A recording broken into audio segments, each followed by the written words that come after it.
Hello students, जैसे कि आप सभी लोग जानते हैं कि एलएलबी के फर्स्ट सेमेस्टर के स्टूडेंट्स के लिए एग्ज़ाम इंपॉर्टेंट की वीडियो सीरीज़ यहाँ पर चल रही है और हम यहाँ पर आपको एग्ज़ाम इंपॉर्टेंट बताते हैं विद सिलेबस। ठीक है, जो भी आप लोगों के एग्ज़ाम इंपॉर्टेंट होते हैं जिनमें से आप लोगों के क्वेश्चंस ज़्यादा बन सकते हैं वो बताते हैं, प्लस आप लोगों का सिलेबस भी यहाँ पर हम आप लोगों को बताते हैं। सबसे पहले हमने बात कर चुके हैं अब तक कॉन्स्टिट्यूशनल लॉ की, उसके बाद फिर हमने बात की हिंदू लॉ, उसके बाद हमने यहाँ पर आपकी बीएनएस यानी भारतीय न्याय संहिता की भी बात की।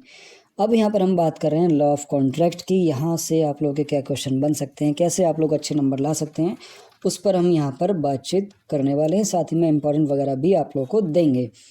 तो हर बार की तरह सबसे पहले यहाँ पर मैं आप लोगों को बता देता हूँ कि इस बार जो आप लोगों का एग्ज़ाम होगा वो 70 नंबर का होगा। 70 नंबर की जो आप लोगों का एग्ज़ाम रहेगा उसमें 5 आपके लॉन्ग क्वेश्चन आते हैं, 3 वेरी लॉन्ग क्वेश्चन आते हैं, उसके बाद में 5 आपके शॉर्ट क्वेश्चन पूछे जाते हैं। ठीक है, तो ये सारी चीज़ें आप लोग इस बार यहाँ पर देखने वाले हैं। तो सबसे पहले हम बात करते हैं आप लोगों के लॉ ऑफ कॉन्ट्रैक्ट के सिलेबस की, उसके बाद हम बात करेंगे एग्ज़ाम इम्पॉर्टेंट की।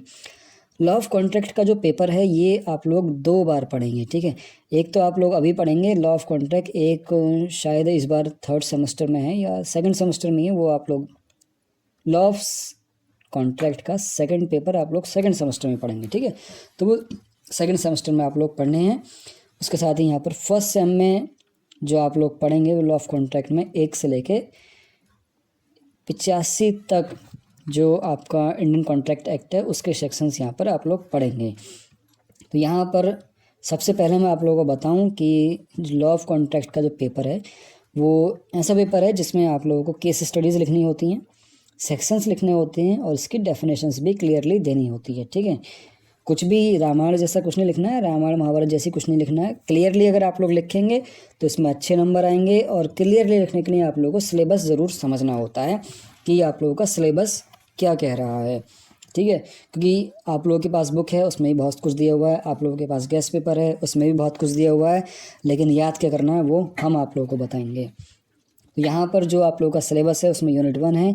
यूनिट 1 में meaning and nature of contract, E contract यहाँ पर दिया हुआ है। ठीक है, इस बार जो ई कॉन्ट्रैक्ट है ये नया शब्द जोड़ा गया है तो इसको आप ज़रूर देख लेना। अनुबंध का अर्थ और प्रकृति।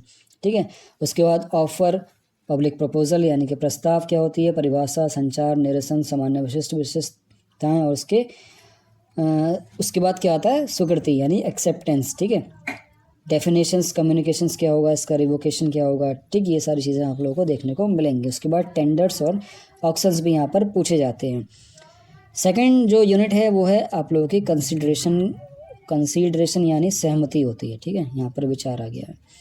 कंसीडरेशन यानी सहमति, सहमति की परिभाषा, उसकी अनिवार्यताएं क्या हैं, अनुबंध की गोपनीयता क्या होती है, सेक्शन 25 के तहत उसके अपवाद क्या हैं, अनुबंध में प्रवेश करने की क्षमता।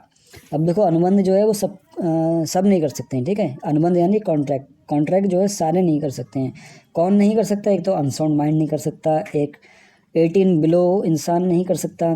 ठीक है, और उसके साथ ही में जो मतलब डेड हो चुका है उसके साथ भी हम कॉन्ट्रैक्ट नहीं कर सकते हैं। ऐसे कुछ यहाँ पर रूल्स रेगुलेशन दिए हुए हैं तो वो आप लोगों को ज़रूर देख लेना है। ठीक है, लेकिन कॉन्ट्रैक्ट जो है कुछ सिचुएशंस में 18 जो बिलो होता है वो भी कर सकता है, तो वो आप लोगों को देखना है कि कौन कर सकता है, उसके क्या नेचर रहेंगे, क्या उसके इफ़ेक्ट रहेंगे, वो भी हमें आप लोगों को बताना होता है। ठीक है, तो ये सब चीज़ें आप लोगों को पढ़नी हैं।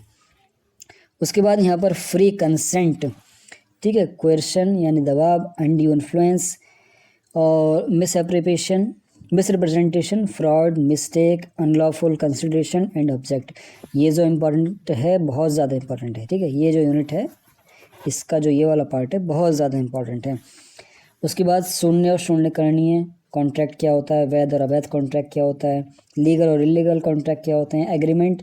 अच्छा, एक चीज़ और पूछी जाएगी, कॉन्ट्रैक्ट और एग्रीमेंट में क्या डिफरेंस है। ठीक है, एक क्वेश्चन आता है कि all contract are agreement but all agreement are not contract. ठीक है, तो इसको आप ज़रूर देख लेना। ये मैं आप लोगों को पर्सनली बता रहा हूँ कि ये क्वेश्चन पूछा जाता है।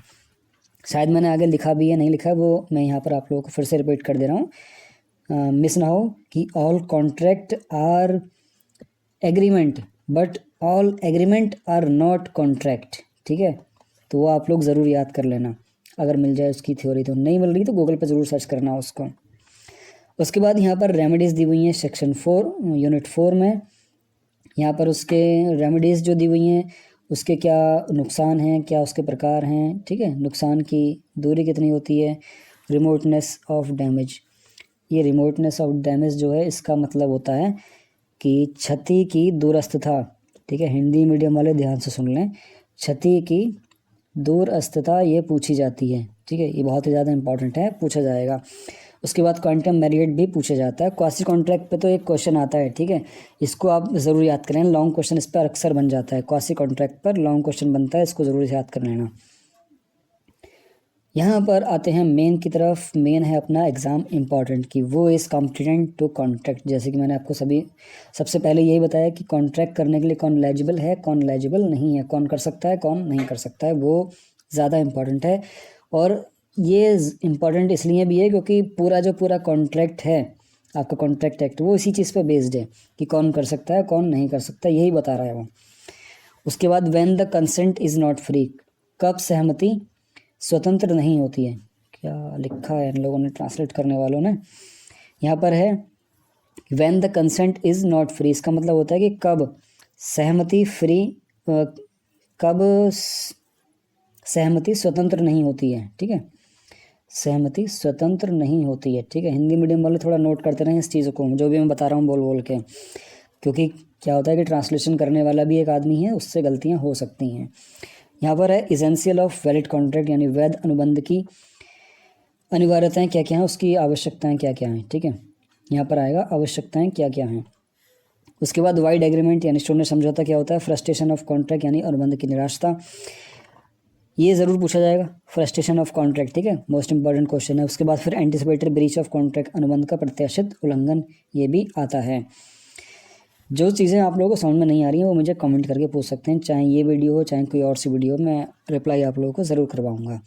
उसके बाद कॉन्ट्रैक्ट विदाउट कंसिडरेशन, ठीक है, बिना प्रतिफल के अनुबंध करना।